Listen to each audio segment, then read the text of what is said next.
je m'appelle Nicolas Guillemot, j'ai 21 ans et je suis atteint d'une amyotrophie spinale infantile, donc une maladie neuromusculaire.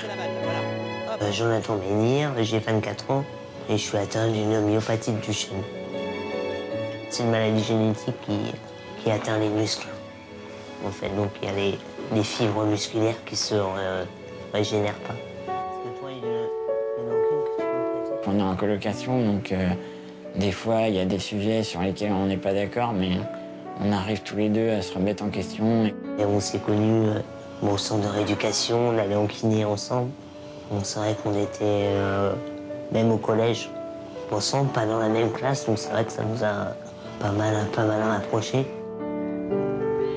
Au départ, j'avais un petit peu peur, j'ai l'impression qu'il partait de la maison parce que bon, il n'était pas loin, nous on habite à 100 km, donc ça c'est très très important qu'on puisse venir même qu'un après-midi s'il y a des paperasses à faire par exemple. C'est surtout ce côté en fait organisation. On prend les décisions nous-mêmes, donc on emploie des tierces personnes que l'on rémunère avec les chèques emploi-service. Et donc ça permet une autonomie totale en fait de notre vie quotidienne. Être auxiliaire de vie chez Joanico, c'est être tout simplement présente avec eux, de suivre leur journée, leur rythme.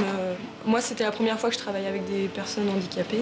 Et je pense que mine de rien, ça m'a donné des bonnes leçons de vie. Ouais. Ouais. Le ballon, il doit vivre. Ce qui me plaît dans le foot-fauteuil, c'est l'esprit collectif, vivre en groupe et puis pouvoir pratiquer des compétitions, voyager également et puis s'éclater dans un sport comme tout le monde en fait. C'est une passion qu'ils ont envie de vivre entièrement, en ayant une reconnaissance surtout de sportif et non pas d'une personne handicapée qui pratique un sport parce que voilà, ça l'occupe. Quand on est atteint d'une maladie, il faut pousser son corps au maximum. Si on le laisse faire que lui, ce qu'il a envie de faire, il ne laissera pas faire vraiment ce qu'on peut. J'oublie totalement le handicap, quoi. Ce sont des sportifs, ce sont des compétiteurs. Hein, on participe quand même cette année à l'équipe de Lorient et donc en division 1.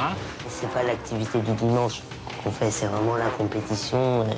Et on est des compétiteurs. Donc c'est vrai que Nicolas a été au Japon donc cette année, au mois d'octobre. Donc c'est vrai que nous, l'année prochaine, je pense que dans le championnat de France, les 3 premiers vont être qualifiés pour la Coupe d'Europe.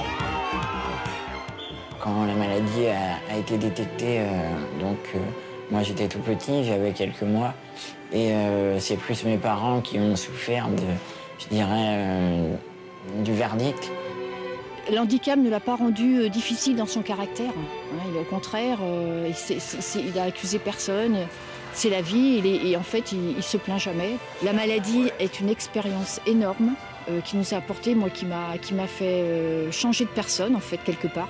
Et je suis très, très fière de lui. Et vraiment, quand je parle de lui, c'est toujours avec le sourire.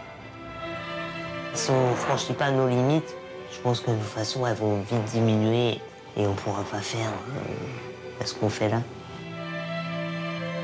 D'un point de vue personnel, je sais pas. Pour l'instant, moi, je suis épanoui. Je demande que cette vie-là continue et que, pour l'instant, je touche du bois, pourvu que ça dure, quoi.